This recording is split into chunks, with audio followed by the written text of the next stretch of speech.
पुण्यात MIT विद्यापीठामध्येही 11 ते 15 डिसेंबर दरम्यान पार पडणाऱ्या स्मार्ट इंडिया हॅकेथॉन केंद्रात 13 राज्यातून आलेले 29 संघ सहभागी होत आहेत। त्यामुळे जवळपास 200च्या प्रतिस्पर्धी सहभागी होत आहेत।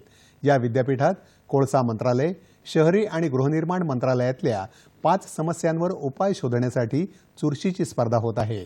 विद्यापीठ परिसरातल्या संत ज्ञानेश्वर महाराज विश्वशांती डोममध्ये या स्पर्धेचं आयोजन करण्यात आलं आहे।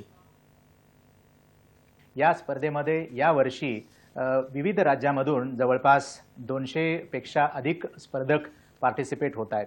त्या स्पर्धकांच्या बरोबर येणारे त्यांचे मेंटॉर्स असतील, त्याचबरोबर मिनिस्ट्री ऑफ एज्युकेशन कडून येणारे ज्युरीज असतील, हे देखील या स्पर्धेकरिता ज्युरीज म्हणून उपलब्ध झालेले आहेत।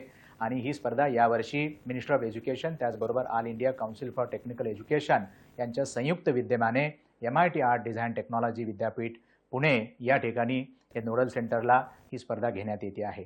या वर्षी तिसऱ्यांदा आम्ही स्मार्ट इंडिया हॅकेथॉन होस्ट करतोय आणि आमच्या सेंटरला 29 टीम्स येणार आहेत 13 स्टेट्सवरनं आणि 2 मिनिस्ट्रीजकडनं जे 5 प्रॉब्लेम स्टेटमेंट्स आहेत ते ही मुलं सॉल्व्ह करणार आहेत।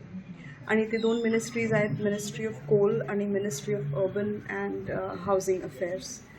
11 ते 15च्या दरम्यान ही हॅकेथॉन होणार आहे आमच्या कॅम्पसवर आणि 11ला सकाळी 8 वाजता आमची इनॉग्रल इव्हेंट होणार आहे।